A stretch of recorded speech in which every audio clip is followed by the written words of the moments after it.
رسول اللہ صلی اللہ علیہ وسلم کی رحمتوں کے کیا کیا میدان آپ کے سامنے رکھے.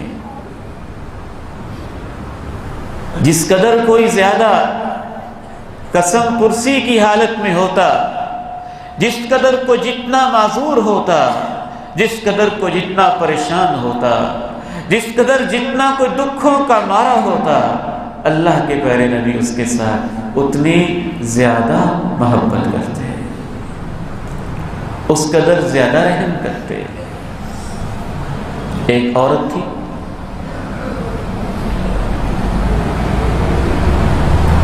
اس کی دماغ میں کچھ مسئلہ تھا، فی عقلها شیء، یعنی کچھ سمجھ بوجھ تھی، پوری نہیں تھی. جیسے ہمارے ہاں بھی ایسے لوگ پائے جاتے ہیں، یہ قابل رحم لوگ ہوتے ہیں.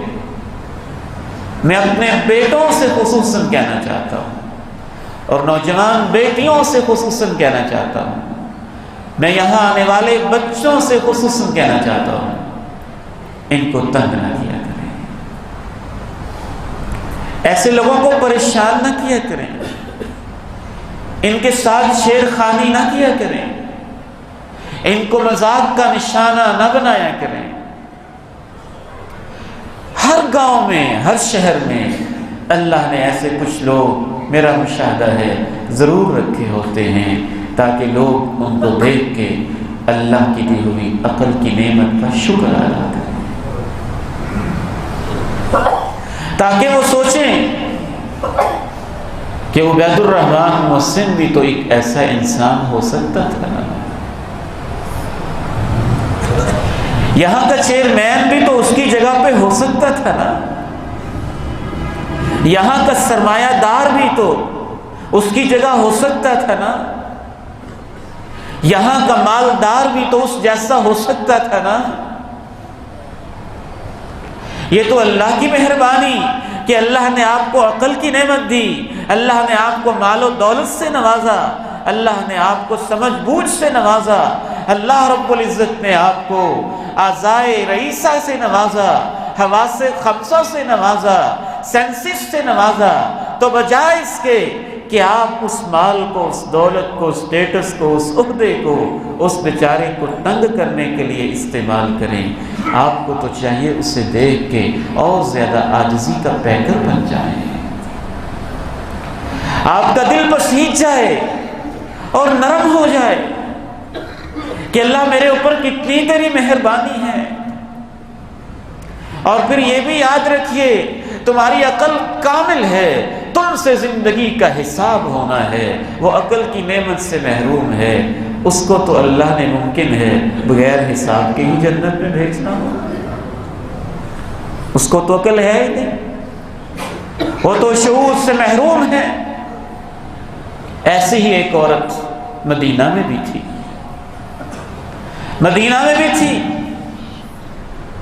فیلنگز ان کی بھی ہوتی ہیں، احساسات ان کے بھی ہوتے ہیں، راتوں کو یہ بھی سوچتے ہیں، گھروں میں بیٹھ کے وہ بھی کچھ نہ کچھ سوچتے ہوں گے، خصوصاً وہ لوگ جن کی کچھ سمجھ بوجھ ہو اور کچھ سمجھ بوجھ سے محروم ہو، بہت کچھ وہ سوچتے ہوں گے. نہ جانے اللہ کو وہ کتنے پیارے، کتنے اچھے لگتے ہوں گے. اس طرح کی ایک عورت مدینہ میں رہے، اللہ کے پیارے نبی جا رہے ہیں، کہتی ہے مجھے آپ سے کام ہے، یا رسول اللہ مجھے آپ سے کام ہے، مجھے آپ سے کام ہے. اللہ کے پیارے نبی نے جو اس عورت کو جواب دیا نا، کسی اور عورت کو وہ جواب نہیں دیا. آپ نے کہا تیرا کام تو میں ایسے طریقے سے پورا کروں گا کہ مدینہ کی جس نکڑ پہ اور جس کونے میں اور جس گلی میں تو کہے گی کہ محمد کریم میرے ساتھ آ، میں تیرے ساتھ رہوں گا، جب تک تیرا کام پورا نہیں ہوگا واپس نہیں آؤں گا.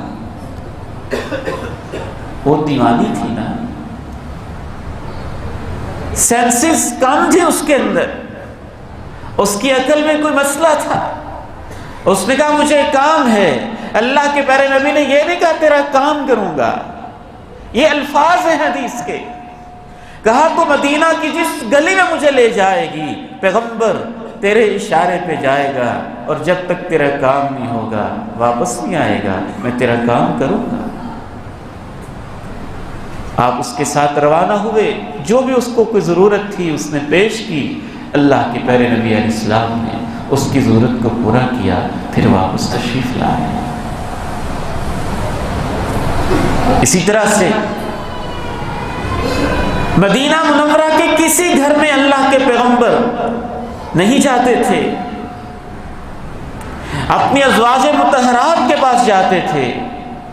ایک بڑی عمر کی بیوہ عورت تھی ام سلیم رضی اللہ تعالی عنہا وارضاہا، صرف وہ بوڑھی بیوہ عورت ایسی تھی کہ اللہ کے پیغمبر اس کے گھر خود چلے جاتے تھے۔ کوئی ہوگا نہیں، کوئی بچہ نہیں ہوگا، کوئی پرسان حال نہیں ہوگا، وہ بیوہ بڑی عمر کی خاتون تنہا رہتی ہوگی، خود تشریف لے جاتے۔ صحابہ نے پوچھا آپ کبھی کسی گھر نہیں گئے، اس بیوہ بیچاری عورت کے گھر میں آپ تشریف لے جاتے ہیں؟ فرمایا بیوہ بھی ہے اور اس وجہ سے بھی کہ اس کا خامن راہ جہاد میں شہید ہوا تھا، ایک غزوہ میں شہید ہوا تھا۔ یہ شہید کی بیوہ ہے، یہ مجاہد کی بیوہ ہے، یہ اس شخص کی بیوہ ہے جو اللہ کی راہوں میں جان دیتے ہوئے اللہ کے پاس چلا گیا۔